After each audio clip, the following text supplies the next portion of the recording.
Hello प्यारे दोस्तों। मैं हूं मनोज खोकर और अपन देख रहे हैं एम से नीट बायोलॉजी। और आज अपन पढ़ेंगे द रिप्रोडक्टिव सिस्टम। और रिप्रोडक्टिव सिस्टम में बात करेंगे the 2 months of development. Embryo के 2 मंथ के बाद में डेवलपमेंट कैसे होता है, क्या क्या चीजें होती है, उनको डिटेल में स्टडी करेंगे। अपन ने पिछले जो क्लास के अंदर 1 month of the development of the embryo के बारे में स्टडी की थी। तो दोस्तों चलते हैं आगे, देखते हैं क्या क्या होता है।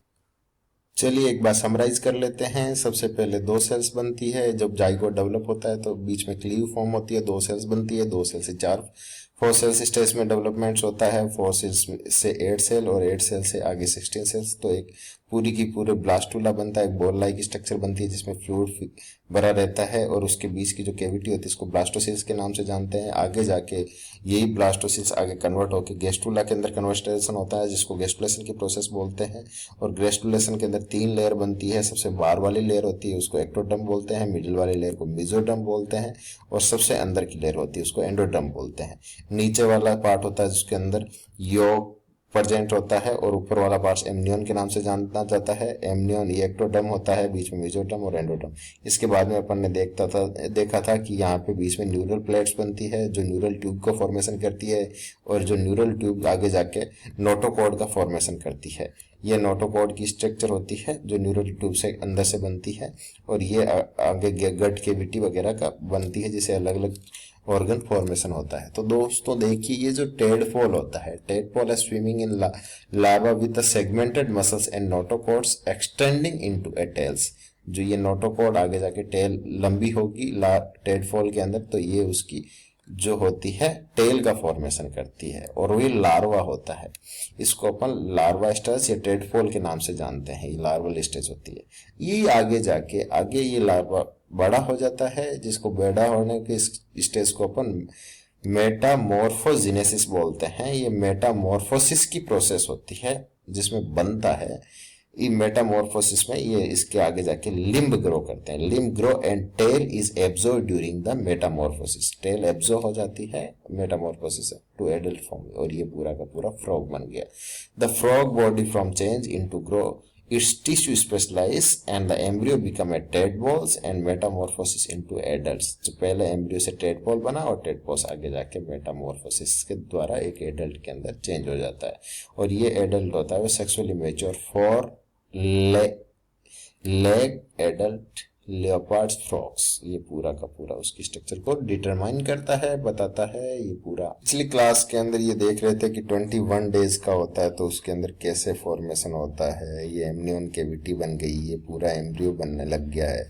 ये एम्ब्रियो ने का हेड वाला पार्ट्स होता है, ये टेल वाला पोर्शन होता है। यहाँ पे ये योग सेक बन गया। ये चारों तरफ देखिए एम्ब्रियो के चारों तरफ ये पूरा का पूरा ये जो बना है पार्ट्स जिसको अपन प्लेसेंटा बोलते हैं। ये चारों तरफ ये पूरा प्लेसेंटा वाला पार्ट्स होता है और यहाँ से जो प्लेसेंटा से डायरेक्ट ये पूरा अटैच होता है इसको अम्बिलिकल कॉर्ड के नाम से जानते हैं। ये अम्बिलिकल आर्टरीज होती है। अम्बिलिकल कॉर्ड पूरे पार्ट्स को बोलते हैं जिसमें वेन और अम्बिलिकल आर्टरीज दोनों प्रेजेंट होती है। अम्बिलिकल वेन होती है जो वापस से इम्प्योर ब्लड को लेके आएगी, मदर का ब्लड होता है वो एम्ब्रियो को देगी। और जो प्योर होती है जो लाने का काम करती है उसको इम्बेलिकल आर्टरीज और इस पूरी को इम्बेलिकल कॉर्ड बोलते हैं। और इसके चारों तरफ देखिए यहाँ पे ब्लड प्रेजेंट होता है, वेन और आर्टरी चारों तरफ प्रेजेंट होती है। तो चारों तरफ से उससे जो ये एमनियोटिक केविटी है ये इसके बाद में यहाँ की जो केविटी होती है उसके अंदर फ्लूइड प्रेजेंट होता है, उसमें न्यूट्रिएंट्स का ट्रांसफर करने में हेल्प करते रहते हैं।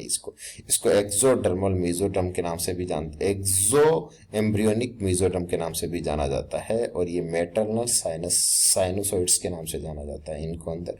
और यहाँ पे इंटरवीलस स्पेस पाया जाता है। जो इंटरवीलस स्पेस इनके बीच के स्पेस को बताता है ये कोरियोनिक वीलस पाया जाता है।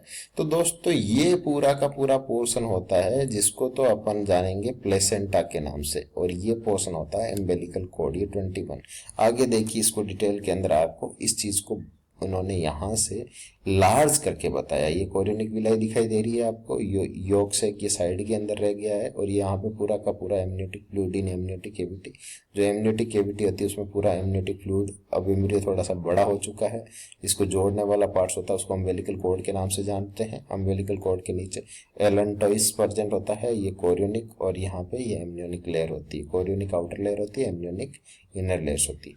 अब यहाँ पे इस पार्ट को इन्होंने काट के जूम करके अपन ने देखा कि कैसा दिखाई देगा। तो दोस्तों ये आपको पूरी डिटेल दिखाई देगी, ये पूरी की पूरी डिटेल है जो अम्बिलिकल कॉर्ड को दिखाई देती है। इसमें अम्बिलिकल आर्टरीज प्रेजेंट होती है, यहाँ से अम्बिलिकल वेन निकली हुई है, यहाँ पे म्यूकस कनेक्टिव टिश्यू प्रेजेंट होते हैं जो म्यूकस को कनेक्ट करने का काम करते हैं, म्यूकस, और ये एमनियन वाला प्रेजेंट होता है पार्ट्स। यहाँ पे देखिए ब्लड कैसे ट्रांसफर हो रहा है एक दूसरे के साथ में, और ये बीच के अंदर जो मेटरनल एंडोमेट्रियम आर्टरीज प्रेजेंट होती है, जो मेटरनल एंडोमेट्रियम आर्टरीज के नाम से, जो मदर की आर्टरीज होती है उनका नाम होता है ये बीच में, और ये पूरा अम्बिलिकल कॉर्ड के अंदर ब्लड वेसल्स को कनेक्ट करने का काम करता है। तो ये कोरियोनिक विलाई ऑफ कोरियोनिक, ये fetal portion of the placenta, ये पूरा का पूरा फीटस का पोर्शन होता है। यहाँ पे देखिए दोनों चीजों को आपको बड़ा इंटरेस्टिंग पार्ट है, ये तो पूरा पोर्शन है जो इधर वाला, ये तो फीटस का पोर्शन है ये जो दिखाई दे रहा है, और इधर का पूरा पोर्शन है वो मदर का पोर्शन है। तो मदर के पोर्शन को अपन मेटरनल पोर्शन ऑफ प्लेसेंटा के नाम से जानते हैं, और जो इधर का पोर्शन है उसको फीटस के पोर्शन को अपन फेटल पोर्शन ऑफ प्लेसेंटा के नाम से जाना जाता है। ये डेसिडुअल बेसिलिस ऑफ यूट्रस के नाम से, और इसको कोरियोनिक विलाई ऑफ कोरियोनॉन के नाम से जानते हैं। इनके अंदर ये है देखिए पूरा पोर्शन फीटस का पोर्शन, और फीटस वाले पोर्शन से ही अम्बिलिकल कॉर्ड का फॉर्मेशन होता है। अम्बिलिकल कॉर्ड उसके अंदर आर्टरीज और ब्लड वेन्स को लेके जाती है, आर्टरीज इम्प्योर ब्लड को लेके आती है, वेन्स होती है प्योर ब्लड को पहुंचाने का काम करती है। यहाँ से मदर से बच्चे के अंदर एक्सचेंज होता है फ्लूइड्स। ये पूरा प्लेसेंटा वाला पोर्शन है। कई बार बच्चे कंफ्यूज हो जाते हैं, पूछते हैं कि सर ये अम्बिलिकल कॉर्ड और प्लेसेंटा के अंदर क्या अंतर होता है, तो आपको समझ में आ गया होगा कि प्लेसेंटा और अम्बिलिकल कॉर्ड के अंदर क्या अंतर होता है। ये पूरा पोर्शन प्लेसेंटा का पोर्शन होगा, और उसमें से जो ब्लड आर्टरीज जो खुद फीटस की होती है वो फ्लूइड लेके आएगी, न्यूट्रिएंट्स यहाँ से एब्जॉर्ब करेगी, उसको अपन क्या बोलते हैं दोस्तों, प्लेसेंटा। ये पूरा का पूरा पोर्शन प्लेसेंटा का पोर्शन होता है। और ये आपको आर्टरीज और वेन्स दिखाई दे रही है मदर की होती है, और इधर वाली फीटस की होती है। दोस्तों आगे चलिए, ये एम्ब्रियो के अंदर कैसे प्रेजेंट होता है। देखिए ये तो अम्बिलिकल कॉर्ड आपको दिखाई दी है जो फीटस के साथ में जुड़ी होती है। ये amnionic covering fetal surface placenta present होता है जो उसको कवरिंग करके रखता है। ये अम्बिलिकल आर्टरीज और अम्बिलिकल वेन्स दिखाई दे रही है। तो ये उसकी पूरी प्रोसेस को दिखाता है, और ये जो फीटस को कनेक्ट करके रखेगा उसको अम्बिलिकल कॉर्ड के नाम से जाना जाता है। हाँ तो दोस्तों अपन डेवलपमेंट की प्रोसेस के अंदर 5 to 6 वीक के अंदर अपन बात कर रहे थे कि कैसे होता है। ये हेड वाला पार्ट्स होता है जो ग्रो कर जाता है, ये रेटिनल पिगमेंट्स वाला पार्ट्स होता है जो रेटिना को बनाने का काम करता है। ये फ्यूचर एक्सटर्नल ईयर, यहाँ से कान निकलना स्टार्ट होंगे, कान बनेंगे, एम्ब्रियो को सुनाई देना स्टार्ट हो जाएगा। ये अपर लिम्ब डिफ्रेंशिएटेड्स, यहाँ से इस पार्ट से अपर लिम्ब, ये आपको हाथ दिखाई दे रहे हैं बनते हुए, ये डिफ्रेंशिएटेड होना स्टार्ट हो गए। यहाँ पे हैंड प्लेट्स डेवलप होगी, इनमें से डिजिट्स किसको बोलते हैं बच्चों, अंगुलियों को बोलते हैं। यहाँ से फिंगर बनना स्टार्ट हो जाएगी जो फ्यूचर की फिंगर्स बन रहा है, और इन्हीं फिंगर्स डिजिट से ही वर्ड निकला है डिजिटल। जो दुनिया के अंदर डिजिटल वर्ड बोला जाता है ना, वो डिजिट से ही निकला है, और डिजिट होता है इन फिंगर्स को बोलते हैं। और इसी से ही जो digital ray of the future fingers का बनना स्टार्ट हो जाएगा। उसके अलावा व्रिस्ट, एल्बो स्टार फॉर्मिंग, ये सब बनना स्टार्ट हो जाता है। और इसके अंदर देखिए यह वाला पार्ट अम्बिलिकल कॉर्ड होता है। Between the 4 and 8 weeks amnion expends होता है, एमनियन एक्सपेंड्स होना स्टार्ट हो जाता है। Form tube and that enclose the connecting stalk and duct of for blood vessels। और नीचे वाला जो पार्ट होता है उसको अपन फुट प्लेट्स के नाम से, फुट प्लेट्स के होता है जो पैर का पार्ट बनाता है, इसको अपन हेड वाला पोर्शन बोलते हैं बच्चों, और इसको क्या बोलेंगे अपन, टेल का पोर्शन। तो दोस्तों देखिए नेक्स्ट के अंदर होता है क्या है, ये पूरी की पूरी final week of embryonic periods, और embryo look distinct human compared to other vertebrate embryos, यहाँ पे अपन 8 वीक का एम्ब्रियो होता है तब आपको साफ से दिखाई देने लगेगा कि दोस्तों कि ये अब एम्ब्रियो दूसरे जानवरों के एम्ब्रियो और इंसान के एम्ब्रियो के अंदर जो अंतर होता है वो क्लियरली दिखाई देता है। अगर 8 वीक से पहले का एम्ब्रियो देखेंगे तो आपको बाकी जानवरों के एम्ब्रियो के जैसा ही दिखाई देगा, ज्यादा अंतर नहीं होगा। तो कई बार पूछा जा सकता है कि कौन से कहाँ से आपको डिफ्रेंशिएट स्टार्ट हो जाएगा, तो 8वें वीक से। और यहाँ पे upper and lower limb well formed, अच्छे से हाथ और पैर बन चुके हैं। यहाँ पे देखिए दोस्तों, हाथ और पैर बहुत ही बेहतरीन तरीके से बन चुके हैं इसके अंदर।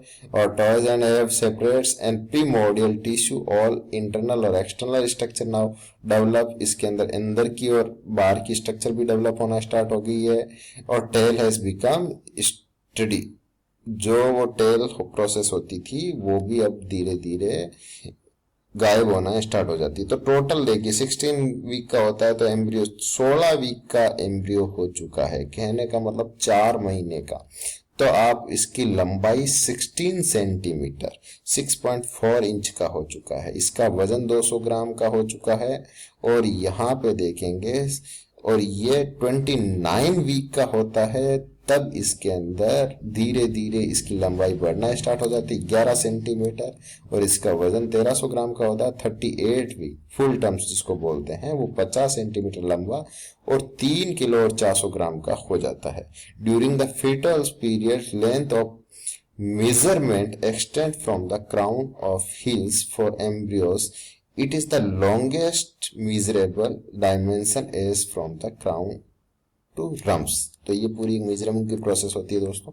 यहाँ पे ये देखिए, ये पूरी इस एम्बेलिकल कॉर्ड की प्रोसेस को अपन जो भी पढ़ ही रहे थे, थोड़ी देर पहले देखा ही था, जिसको डिटेल में बताया है कि fetal blood vessels inside the umbilical cord के अंदर जो ब्लड वेसल्स होती है वो कैसे अंदर जाती है। इसके अंदर जो रेड कलर में दिखाई दे रही है वो आपको आर्टरी दिखाई दे रही है, और ब्लू कलर के अंदर दिखाई दे रही है वो वेन्स है दोस्तों।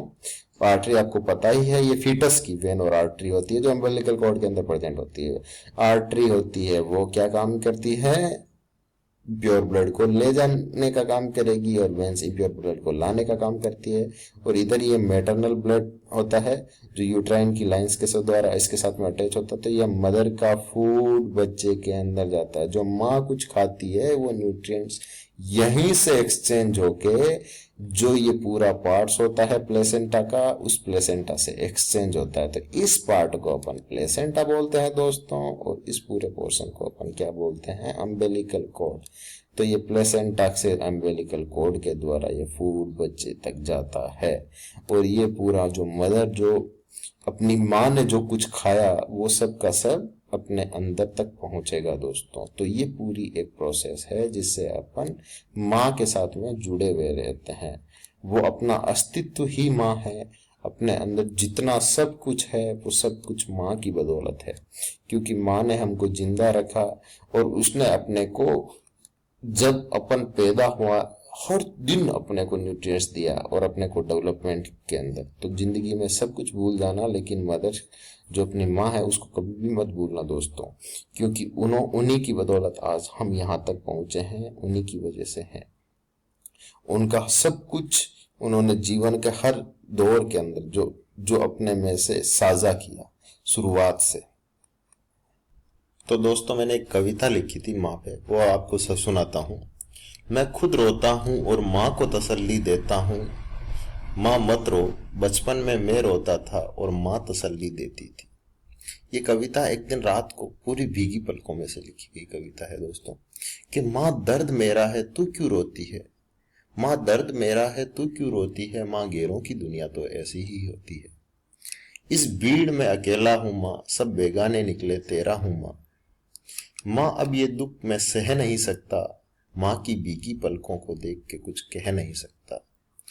हे कृष्ण तू अपनी माँ से इतना प्यार करता है, जब मेरी माँ रोती है तो चुप क्यों नहीं करता है। भगवान से अरदास किया है कि हे कृष्णा तू अपनी माँ से इतना प्यार करता है, जब मेरी माँ रोती है तो चुप क्यों नहीं करता है। माँ मुझे पता है इस दुनिया में दर्द कई है, माँ मुझे पता है इस दुनिया में दर्द कई है, माँ तेरी गोदी सा कोई जन्नत नहीं है, माँ तेरी गोदी सा कोई जन्नत नहीं है, माँ फिर से बचपन का बच्चा बना ले, माँ फिर से बचपन का बच्चा बना ले, माँ फिर से मुझे गोदी में लेटा ले। खोकर तू कितना बदल गया। मैंने अपनी कविता खोकर के नाम से लिखता हूँ, मनोज खोकर के नाम से। खोकर तू कितना बदल गया, माँ अब भी वैसी ही है, माँ की ममता दूध में मिली चीनी के जैसी है। खोकर तू कितना बदल गया, माँ अब भी वैसी ही है, माँ की ममता दूध में मिली चीनी के जैसी है। तो दोस्तों, ये मेरी कविता, इसी के साथ में अपना चैप्टर ये आज पूर्ण होता है। और आगे अपन देखेंगे जो बर्थ की प्रोसेस होती है उसके बारे के अंदर, और बर्थ की प्रोसेस की अगली क्लास के अंदर अपन स्टडी करेंगे कि बर्थ कैसे कैसे होता है और उसकी फीटस की पोजीशन कैसे